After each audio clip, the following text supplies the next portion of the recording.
श्री गुरुदेव दत्त, श्री गुरुदेव दत्त, श्री गुरुदेव दत्त। अध्याय 18। आपणच आपलेच कर्म भोगत असतो। श्री गणेशाय नमः। नामधारकांनी आणखी कथा ऐकण्याची इच्छा प्रदर्शित केली तेव्हा त्यांची आदरयुक्त जिज्ञासा पाहून सिद्ध प्रसन्न झाले। ते म्हणाले, भिलवाडी ग्राम सोडून नृसिंह सरस्वती पुढे वारणा संगम स्थानी गेले व तेथून आणखी पुढे पंचगंगा संगम म्हणून विख्यात तीर्थस्थान आहे, तेथे जाऊन राहिले। शिवा, भद्रा, भोगावती, कुंभिनसी आणि सरस्वती अशी नद्यांची 5 नावं आहेत।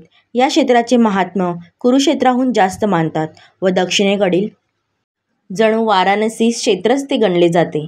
तेथे अमरेश्वराचे मंदिर असून पवित्र औदुंबर वृक्षही आहे। 64 योगिनींचा तेथे निवास आहे। शक्तितीर्थ हे तेथील प्रसिद्ध पावन तीर्थ आहे। गंगा व वेणी नदी दक्षिण वाहिनी असून कृष्णा पश्चिमेकडे वाहते। तेथील काही तीर्थांची नावे म्हणजे पापविनाशी, काम्यतीर्थ, वरदतीर्थ, अमरतीर्थ, प्रयागतीर्थ आणि अशीच अन्य तीर्थे पवित्र आहेत। पंचगंगा व कृष्णा वेणी मिळून 7 नद्या तेथे आहेत। या तीर्थांच्या दर्शनाने व स्नानाने सर्व पापे नष्ट होतात। तेथे दत्तात्रयांचा प्रिय औदुंबर वृक्ष असून या पंचगंगा स्थानात श्री स्वामी नृसिंह सरस्वती काही गुप्त व काही प्रकट अशा रूपात राहिले। तेथे असताना ते अमरापूर गावात रोज भिक्षा मागण्यासाठी जात असत। तेथे वेदाभ्यासी असे एक ब्राह्मण होते। त्या ब्राह्मणाचे नाव सुक्षीण असे होते। त्यांची पत्नी पतिव्रता होती। ते कोरडी तांदळाची भिक्षा मागून राहत असत। ते मोठे कर्मठ होते। त्यांच्या दारात घेवड्याचा वेल होता आणि त्या वेलाला पुष्कळ शेंगा येत असत। या शेंगांमुळे त्या दोघांना अन्न पुरवठ्यास येई। ते ब्राह्मण गरीब होते, पण अतिथीचे स्वागत नीट करीत असत। एके दिवशी श्रीगुरु त्यांच्या घरी भिक्षेसाठी गेले। सुक्षीण ब्राह्मणांनी पालेभाजी शिजवली, घेवड्याच्या शेंगांची भाजी केली, भात शिजवला, श्रीगुरूंना भोजन दिले। ते संतुष्ट झाले, कारण त्या विप्रांनी अत्यंत सद्भावनेने वाढलेले होते। श्रीगुरूंनी त्यांना आशीर्वाद दिला, या भोजनाने मी प्रसन्न झालो आहे। तुमचे दारिद्र्य गेलेच असे समजा। त्याप्रमाणे ते उठून घराबाहेर आले आणि तेथे लावलेला घेवड्याचा वेल त्यांनी पटकन उपटूनच टाकला आणि ते निघूनही गेले।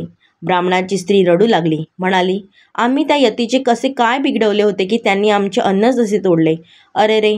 ब्राह्मणांनी मात्र तिची समजूत घातली की आपले अदृष्ट जसे आहे तसेच समोर घडत असते। सारे विश्व महादेवांच्या अधीन आहे। सर्व 84 लक्ष जीवयोनी त्यांनी निर्माण केल्या। त्याआधी या ईश्वराने प्रत्येक जीवाचे अन्न निर्माण करून ठेवले। राजा व रंक यांना समदृष्टीने पाहून ते परमेश्वर यथायोग्य अन्नाची व्यवस्था करतातच। आपले पूर्व सुकृत व दुष्कृतच आपण भोगत आहोत। ज्या यतीश्वरांना कशाला दोष द्यायचा? अगं, मोठे भाग्य समज की एवढे थोर तपस्वी आपल्या घरी भिक्षेसाठी आले। विप्रांनी घेवड्याचा तो वेल नदीच्या पात्रात नेऊन टाकला। नंतर त्या वेलाचे मूळ खोलवर गेले होते। ते उपटून काढण्याचा प्रयत्न करू लागले। त्यांनी तेथील माती खणून काढली। तो त्यांना आत एक कुंभ लागला। त्यात खूप द्रव्य भरलेले होते। त्यांच्या आश्चर्याला व आनंदाला सीमाच राहिल्या नाही। आहा!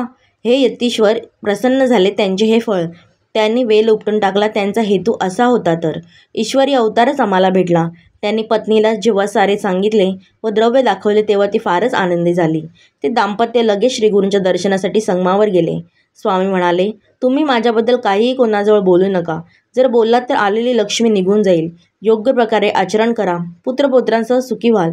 असा आशीर्वाद प्राप्त करून ते दाम्पत्य घरी परत गेले व सदाचरणाने सुखात राहू लागले। नामधारका, ज्यावर गुरूंची कृपा होते त्यांचे दैन्य राहत नाही। त्याचे दैव चांगले नसेल त्याने गुरुला शरण जावे। तेच इहपरलोकी सर्व प्रकारे आपल्या भक्तांचे कल्याण करणारे आहेत। सिद्धांनी गुरुमहात्म्याची अशी ही आणखी एक कथा नामधारकांना सांगितली। 18वा अध्याय समाप्त। जर तुम्हाला व्हिडिओ ऐकायला जर आवडत असतील अध्याय कथासार तर नक्की चॅनलला लाईक आणि सबस्क्राईब करायला विसरू नका। असेच नवनवीन अध्याय कथासार गोष्टी या चॅनलवरती तुम्हाला ऐकायला मिळणार आहेत। धन्यवाद।